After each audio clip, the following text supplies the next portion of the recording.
کہ جن کا ہم تصور بھی نہیں کر سکتے. زندگی میں بھی مشکلات اٹھائی ہیں اور میرا خیال ہے کہ مرنے کے بعد بھی ان کی روح کو ہم لوگ بہت تکلیف دے رہے ہیں کیونکہ ہم ان سے انصاف نہیں کر پا رہے.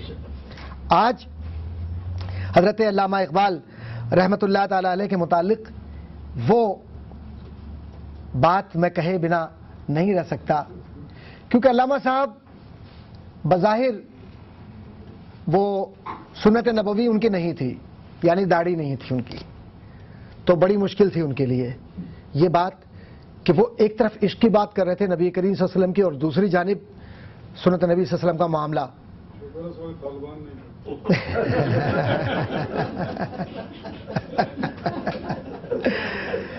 ایک بات آپ سے عرض کرتا چلوں کہ ہر دور میں انسان کو انسان نے ہی روندا ہے اور ہر دور میں اقبال خداگہی کی علامت بن کے ابھرا ہے اور ہر دور میں فرعون اپنی طاقت لے کے ابھرا ہے، لیکن زندہ اقبال ہی رہتا ہے، فرعون مٹ جاتا ہے. علامہ اقبال رحمۃ اللہ تعالی علیہ سے یہ سوال کیا گیا، اور سوال کیوں کیا گیا کہ ایک 15 روزہ اخبار تھا، اس نے علامہ اقبال کے خلاف بہت بڑا مضمون لکھا لاہور میں، اور مضمون لکھنے کے بعد اس کی تشہیر ہوئی بہت زیادہ. اخبار کے لیے تو یہ کہا جاتا ہے کہ خرد کا نام جنوں رکھ دیا، جنوں کا خرد، جو چاہے آپ کا حسن کرشمہ ساز کرے. اب حسن کرشمہ ساز یہ ہوا کہ علامہ اقبال کے خلاف ماحول بن گیا، اور ماحول یہ کہ اقبال رحمۃ اللہ علیہ کے پاس پیسہ بھی ہے ظاہر میں، حالانکہ پیسہ نہیں تھا، اصل یہ کہ پیسہ نہیں تھا اور اس پر بھی کتابیں ہیں موجود.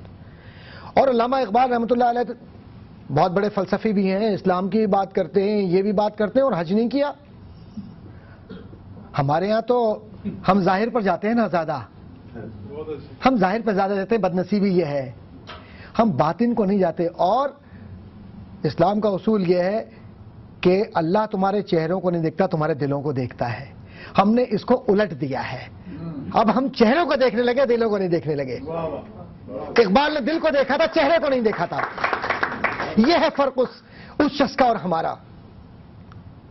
اب سوال یہ ہوا کہ بھائی اگر آپ برا نہ مانیں حضرت ڈاکٹر صاحب، تو آپ سے ایک سوال میں یہ پوچھنا چاہتا ہوں کہ آپ یہ فرمائیے کہ آپ کے پاس سب کچھ ہے، آپ حج پر نہیں گئے.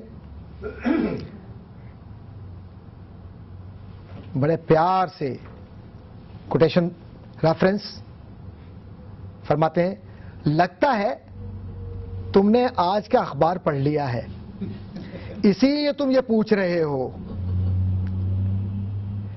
بڑی شفقت کے ساتھ فرمایا، چلیے کوئی بات نہیں، پوچھئے. اب جب آپ نے پوچھ ہی لیا ہے تو بتانا ہی ہوگا.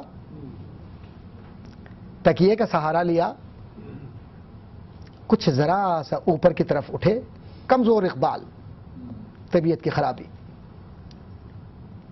پھر ایک بار اپنے جذب کی کیفیت میں چلے گئے، فرمانے لگے کوئی بات نہیں، کوئی بات نہیں. پھر فرمایا کہ اس سوال کا جواب چند لفظوں میں بھی دیا جا سکتا ہے کہ میں تم سے یہ کہہ دوں کہ یہ نہ تھی ہماری قسمت، معاملہ ختم ہو جاتا. غالب کا مصرع اولا، یہ نہ تھی ہماری قسمت، معاملہ ختم ہو جاتا. مگر مجھے پتا ہے کہ اس سے شاید تمہاری تسلی نہ ہوگی. اب معاملہ کیا ہوا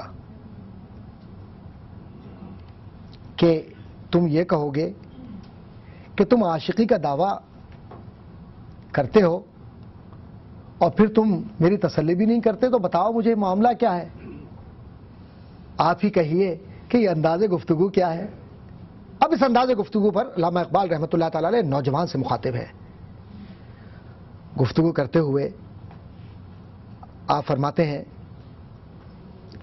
کہ اخبار والے یہ لکھتے ہیں کہ وہ سے مراد علامہ اقبال، کہ وہ عاشقی کا دعویٰ کرتا ہے لیکن سنو، میں یہ کہنا چاہتا ہوں، عاشقی کا دعویٰ تو بہت بڑی بات ہے، ادھر تو غلامی کا دعویٰ بھی بہت مشکل ہے۔ کیا خوبصورت جملہ ہے، سوچئے کتنا بڑا جملہ علامہ اقبال نے کتنی آسانی کے ساتھ کہا۔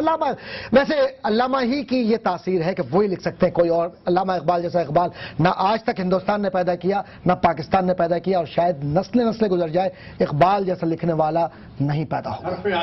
حرف آخر ہے۔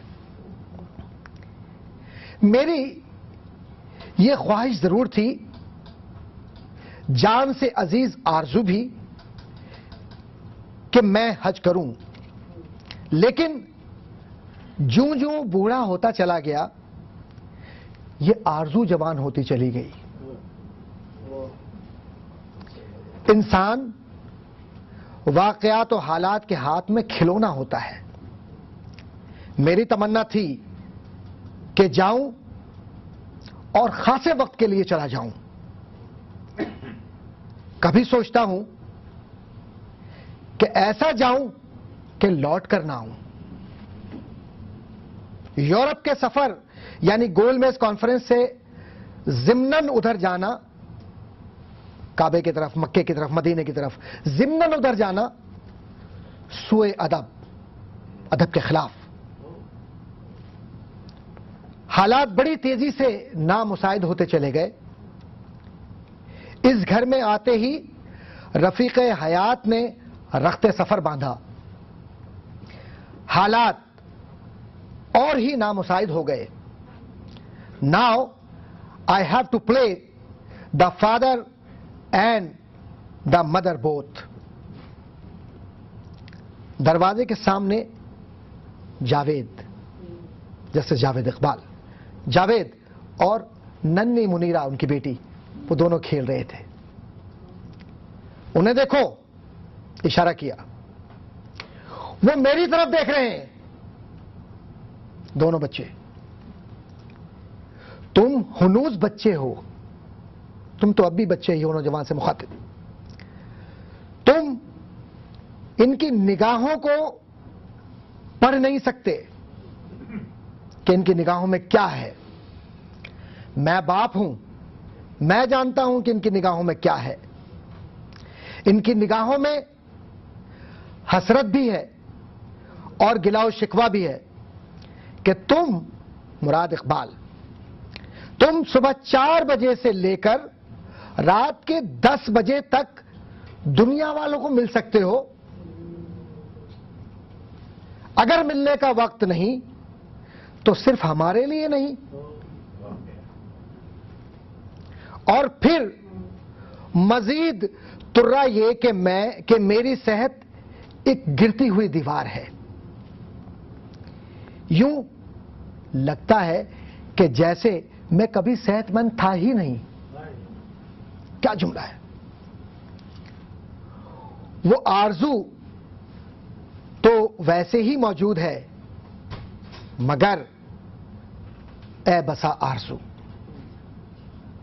اور وہ خاموش ہو گئے، اور پھر اس کے بعد گہری سوچ سے نکلے علامہ اقبال رحمۃ اللہ تعالی علیہ، اور بڑی آزردگی کے ساتھ ایک جملہ کہا۔